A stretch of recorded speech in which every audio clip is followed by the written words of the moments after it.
आज हम पढ़ेंगे कोऑर्डिनेटर, इफेक्टर्स एंड रिस्पांस। ठीक है जी। इससे पहले हमने पढ़े थे कि कोऑर्डिनेटेड एक्शन में हमारे पास जो होते हैं स्टिमुलाई होती है, रिसेप्टर होती है। अब उसके फर्दर हमारे पास कौन कौन से स्टेप्स होते हैं? जो हमारे पास स्टेप्स है दैट इज कोऑर्डिनेटर।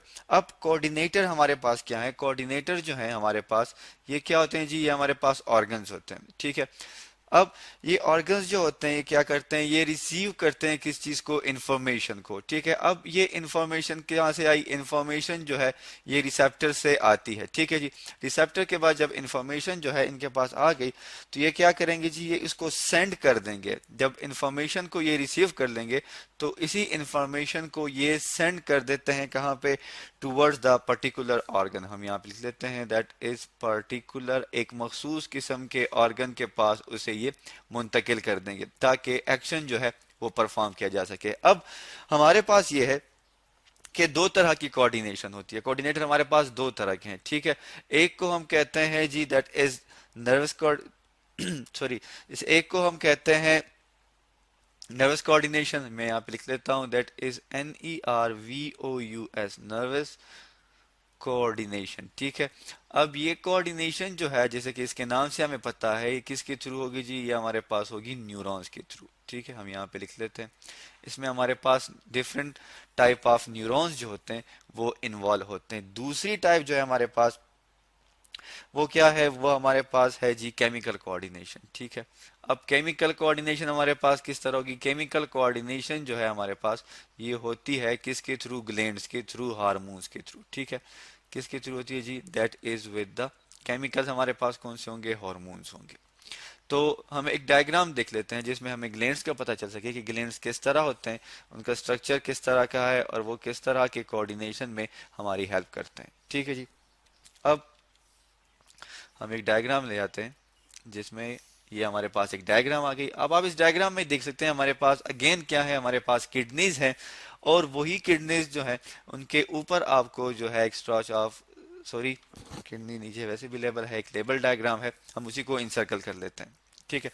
ये हमारे पास किडनीज हैं और आपको नजर आ रहा है कि इस पे ये जो है फैटी से जो है एक सॉर्ट ऑफ लेयर मौजूद है। ये क्या हमारे पास जी? ये एड्रीनल ग्लैंड है। ठीक है। एड्रीनल ग्लैंड जो है हमारे पास ये क्या करती है? ये हार्मोन रिलीज करती है। कौन से? जैसे कि हमारे पास कोर्टिसोल हो गया जो कि क्या करते हैं? स्ट्रेस हार्मोन है। तो इसी तरह हमारे पास ये कोऑर्डिनेटर होते हैं। ठीक है। जो कि क्या करते हैं? डिफरेंट सिक्रीशन करते हैं और फिर ये हार्मोन्स जब सिक्रीट होते हैं तो उन्हें स्पेसिफिक ग्लैंड्स के पास पहुंचाया जाता है। सॉरी, स्पेसिफिक, हाँ, ग्लैंड्स के पास भी पहुंचाया जाता है और दूसरे जो ऑर्गन्स हैं उनके पास भी पहुंचाया जाता है। अब हम आगे बढ़ते हैं और देखते हैं कि कोऑर्डिनेटर ने तो इंफॉर्मेशन ले ली किससे? रिसेप्टर से। अब वो इस इंफॉर्मेशन को क्या करेंगे? पास करेंगे टूवर्ड्स द पर्टिकुलर ऑर्गन। अब ये पर्टिकुलर ऑर्गन हमारे पास क्या होगा? ये पर्टिकुलर ऑर्गन जो हमारे पास है ये होगा इफेक्टर्स। ठीक है। तो हम अब यहाँ पे लिख लेते हैं दैट इज इफेक्टर्स। ठीक है जी।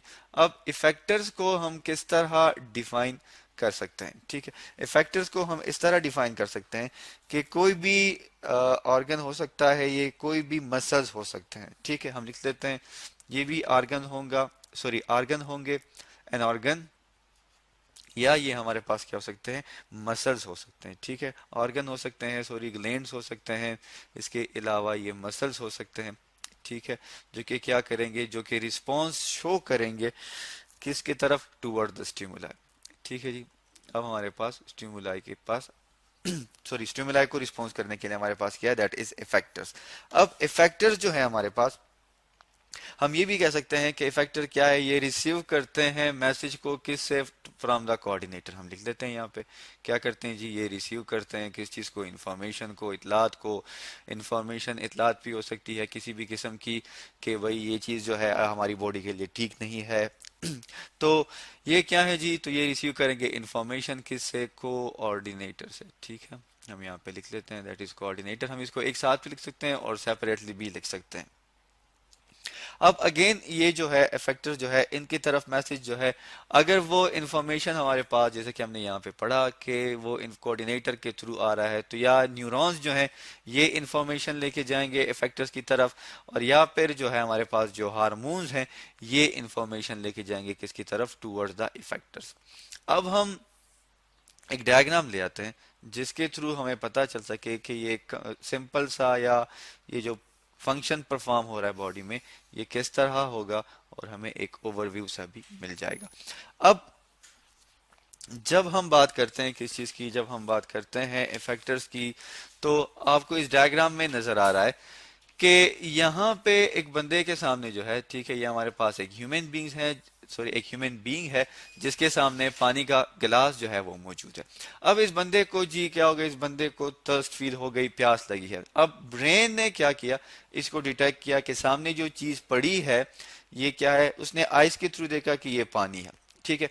अब आई में बना इमेज, इमेज जो है वो ब्रेन के पास गया, ब्रेन ने क्या किया, अब ब्रेन के पास जब इसकी इंफॉर्मेशन आ गई कि ये वाकई पानी है, क्योंकि दिखने में ये बिल्कुल पानी की तरह ही लग रहा है, तो ब्रेन क्या करेगा, ब्रेन इंफॉर्मेशन को ले जाएगा टूवर्ड्स द इफेक्टर्स। अब इफेक्टर्स हमारे पास क्या हुए जी, अब इस केस में हमारे पास जो इफेक्टर्स हैं वो मसल्स हैं, ठीक है। अब मसल्स क्या करेंगे, मसल्स जो हैं वो कंट्रैक्ट हो जाएंगे, ठीक है। जब वो कंट्रैक्ट हो जाएंगे तब क्या होगा, तब हमारे पास ये होगा कि बंदा जो है, आप देख सकते हैं यहाँ पे, उसने इस पानी के गिलास को हाथ में उठा लिया है, ठीक है। हाथ में उठाने की वजह से क्या हुआ, अब वो पानी पी लेगा।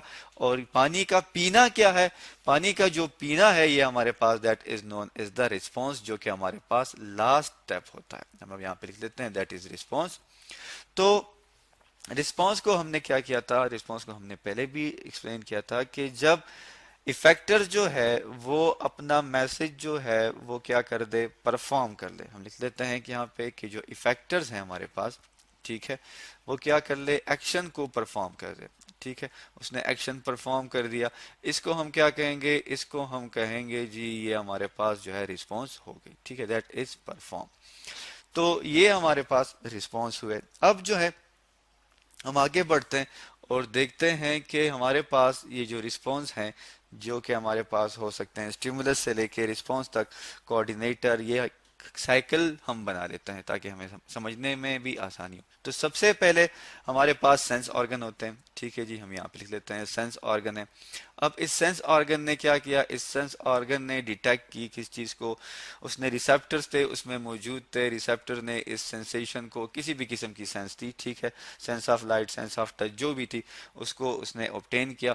अब उसने ये दे दिया किस चीज को, न्यूरॉन को। अब जब न्यूरॉन को दे दिया तो इसका मतलब है कि हमारे पास क्या है, ये हमारे पास नर्व कोऑर्डिनेशन है।